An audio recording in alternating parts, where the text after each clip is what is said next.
Samajwadi party के मुखिया अखिलेश यादव जी ने आरएसएस के बारे में जो विचार व्यक्त किए हैं, उनको एक बार उत्तर प्रदेश और देश की राजनीतिक इतिहास पर नज़र डालनी चाहिए। समाजवादी पार्टी के मुखिया को पता होना चाहिए, राष्ट्रीय स्वयंसेवक संघ देश और दुनिया का सबसे बड़ा स्वयंसेवी संगठन है, जो मुसीबत में लोगों की जाति, धर्म, संप्रदाय से ऊपर उठकर सेवा करता है और एकमात्र ऐसा संगठन है जो भारत माता को प्रथम मानता है, राष्ट्र को प्रथम मानता है। अखिलेश यादव जी, कृपया आप इस पर ना बोलें तो अच्छा है, क्योंकि आप अच्छी तरह जानते हैं कि तुष्टीकरण की पॉलिटिक्स के तहत आप सिर्फ इस प्रकार की बयानबाजी कर रहे हैं। जहां तक सर का मामला है, एसआईआर का विरोध आप सिर्फ इसलिए कर रहे हैं कि जो फेक मतदाता हैं, जो घुसपैठिए हैं,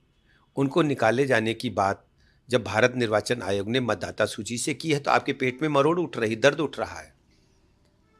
भारत निर्वाचन आयोग शुचिता, पारदर्शिता के साथ मतदाता सूची को बना करके लोकतंत्र की मजबूती के लिए आगामी चुनाव की दृष्टि से इस अभियान को आगे बढ़ाने का काम कर रहा है, जबकि आप सिर्फ तुष्टीकरण की पॉलिटिक्स कर रहे हैं। समाजवादी पार्टी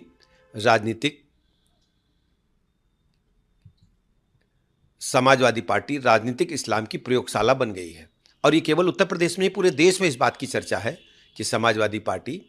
राजनीतिक इस्लामीकरण की एक प्रमुख केंद्र बनकर के उभर चुकी है।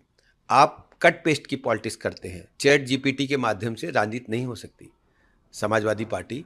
को एक बार आत्मलोकन करना चाहिए और ये देखना चाहिए कि भारत की राजनीति में राष्ट्रीय स्वयंसेवक संघ का कितना बड़ा योगदान है। आपको मैं याद दिला दूं, जब देश विपरीत परिस्थितियों से आज़ादी के बाद युद्ध लड़ रहा था, हमारी सेनाएं बॉर्डर पर तैनात थीं, तो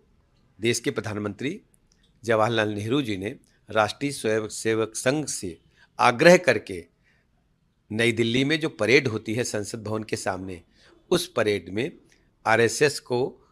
भागीदार बना करके ये कहा था कि आरएसएस के यदि कार्यकर्ता स्वयंसेवक परेड में शामिल होंगे तो परेड की प्रक्रिया पूरी हो जाएगी। इस प्रकार के स्वयंसेवी संगठन, जो देश और दुनिया का सबसे बड़ा संगठन है, जो राष्ट्रवादी संगठन है, इस प्रकार की बयानबाजी बिल्कुल भी उचित नहीं है।